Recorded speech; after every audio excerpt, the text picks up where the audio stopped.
let's make beef stew. Why not? Okay, so first of all, we're gonna get our skillet and I'm gonna heat it up. And to it, we're gonna add a package of bacon that's been sliced up into about 1/4-inch pieces. You can see kind of, we're gonna throw those in. We want these to cook. So this will take a few minutes for this to cook up. We want all of this fat to be released. We're gonna take the bacon out once it's cooked and put it in a bowl. We're not gonna leave it in the whole time we're making the other stuff. I'm gonna get a slotted spoon to dish it out with. I haven't made this since last winter, guys, so this is like, oh, gotta make this. You know, snow comes, rain, it's time to make some stew. My mother used to keep a big container, probably this big around about this deep, in the freezer. And every time we'd have vegetables or something left over, or like broth or something, she'd pour it in there. And then when it was full, she'd put it in a kettle and cook it, and that would be her stew. So that's what I grew up eating stew like. It wasn't made from fresh ingredients. It was all these things that she'd had over. And that was my mother's way of being frugal and yet making another meal. So, not a terrible idea, but I don't do that because we do lunches for everyone to take to work, after dinner. So there's not always, everything goes into those, and if it doesn't go well in those and can't freeze, it wouldn't do well in a stew. So we're gonna cook the bacon. No, I do not like the smell of bacon. I do not like the flavor of bacon. What else can I say about bacon? Don't like it. So while that's happening, you're gonna cut up your beef, and then we're going to do 1 pound of beef, and you're gonna put 1/8 to 1/4 cup of flour, 3/4 of a teaspoon of salt, and 1/4 of a teaspoon of black pepper. Okay, while this is cooking, guys, I'm gonna go get a clip for my hair because it's getting hot in here. I'm back with my rooster tail. Not that I really have that much hair. I have very little hair, guys. It's horrible. I was born with thin, fine hair, which means I don't have very much. I can use baby hair ties to put my hair in a ponytail. It's ridiculous. So we want our bacon to completely get crisped up. Make sure, yeah. We want it to be a golden brown before we take it out of here. Okay, our bacon is starting to get to the point, it's starting to brown, letting off oil. You need that oil because we're going to saute our beef that I just talked about in there. We need the bacon grease left in here.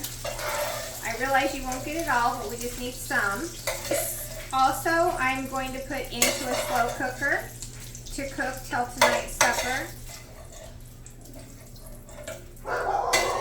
Okay, now we're going to add into that our beef. Now you don't want to crowd it. I happen to only have a pound here, so it's not going to be crowded in this skillet. If you're doing it in your Dutch oven, you'll need to do it in batches.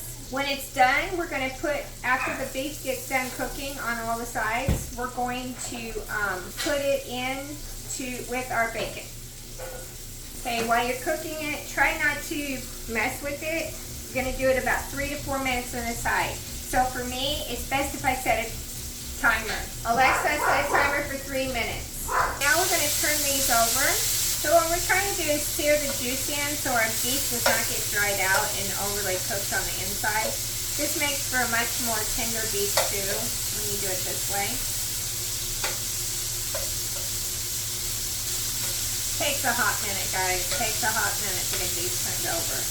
And patience, which I don't usually have, as you know. And I don't really have right this minute either, guys. Okay, turned over, set the timer again for another 3 minutes. We are going to put our bacon into our crock pot. We're also going to add our beef into there. So we're going to start adding stuff as we do the steps because not all of it needs to be sauteed. And so a lot of it will just go straight into our crock pot. Now we're going to take our beef out of here and put it in with our bacon in our crock pot. If you like beef, I'm sure this looks delicious. I don't even like beef and it looks delicious to me. So we'll put it in our crock. Now we're going to add 2 cups of red wine. I like Merlot. And to that, we're going to add our 1/2 pound, 8 ounces of mushrooms. This is 4 ounces of portobello, thinly sliced, and 4 ounces of button mushrooms. We're going to let those cook for about 10 minutes.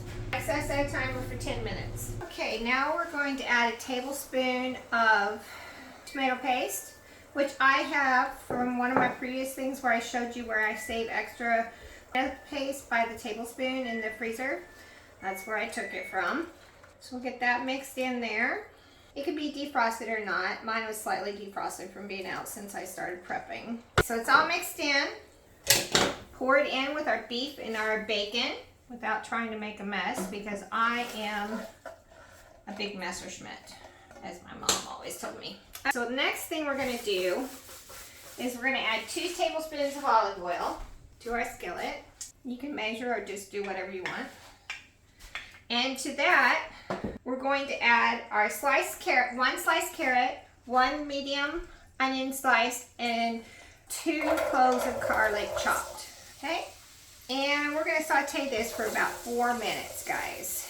So while that's doing that, we're going to add the rest of our stuff into our pot.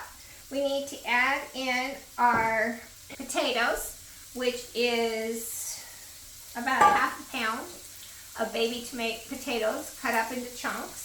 We're also going to add 4 cups of beef broth. Once again, I bought it. Get this over here where you guys can see it. So we're going to add that in.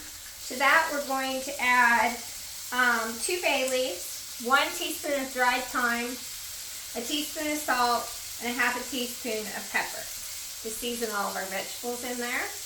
And then we're going to give that a good mix. And to that, we're going to add our garlic, onions, and carrots once we've cooked them down a little bit.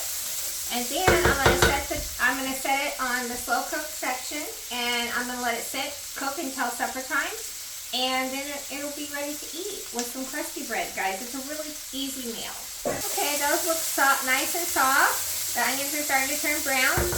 So I'm going to turn this off. I'm going to add that to my crock pot. Let's move our crock pot over here so you guys can kind of see.